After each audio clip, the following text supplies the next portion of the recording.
السلام عليكم ورحمه الله وبركاته. عاملين يا شباب؟ النهارده هنعمل حاجه جديده.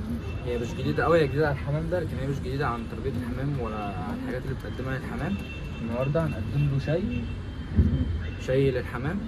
طبعا قبل ما بتقدم الشاي بتعطش الحمام، تعطشه لمده ساعتين او 3 ساعات، تبدا تقدمه لهم، واول ما يشربوا منه بتشيله وبتبدله بميه عاديه.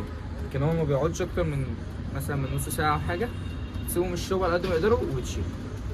قبل ما نبدا بس الفيديو وقبل ما نخش على الحوار بتاع الفيديو، يا ريت كلنا نصلي على النبي، ونصلي على النبي في الكومنتات. لو انت عندك وقت فاضي حط لنا لايك للفيديو، وتشترك لو انت ما اشتركتش، عشان ان شاء الله المراحل الجايه يعني الفيديوهات الجايه هنطور من الحمام وهنعلي مستوى الحمام وهنجيب مكان بامر الله نربي فيه اكتر. يلا خليكم على الفيديو. احنا دلوقتي اهو هنقدم لهم، نحطه في المسقات عشان حبه صغيرين، مش لازم كتار يعني، على قد الكوز اللي هيشرب. تمام، جامد اهو.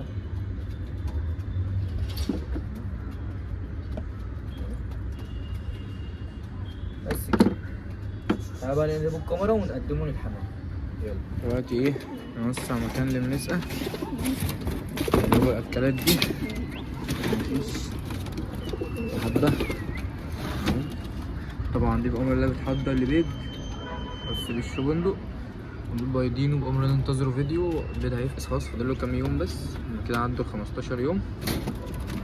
والجوز ده خلاص بيحضر، ده تحضير طبعا، هحضرهم بأمر الله دول. الشاي اهو معانا، هنعمله كده اهو، نقدمه لدولت. شوفوا الدنيا معاهم في الحاجات ان شاء الله.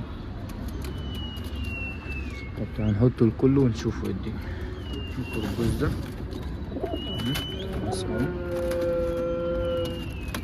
عمال يعض ما بيعضش عشان بوزه صغير، بس عضمته صغيرة فمش عارف يعض اصلا، يزغزغني. نعض والله اهو، حطينا لهم اهو.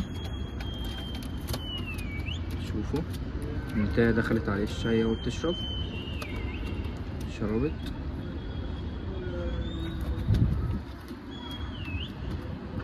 تعالى نقدم للتانيين. الجوز ده اهو يشرب بندق، فرد البنيدي.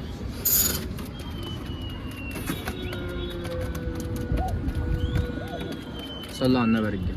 يا ريت اللي ما حطش لايك يحط لايك للفيديو ده ببلاش يا عم، والله اللايك ببلاش. واشترك في القناه لو انت مهتم بتربيه الحمام والطيور عامه يعني. ان شاء الله في عصافير جايه وكل حاجه جايه. بس البنيدي دخل اهو يشرب منه. طبعا بيدي لمعان للريش، بيدي صحه حلوه للفرد. طبعا هما بيعملوا دماغ كده بيظبطوا دماغهم يعني، انت ظبط الدماغ وراح تقعد على البيت تاني.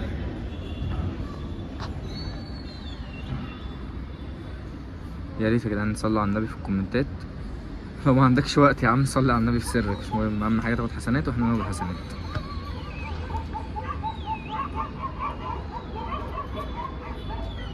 يلا سلام.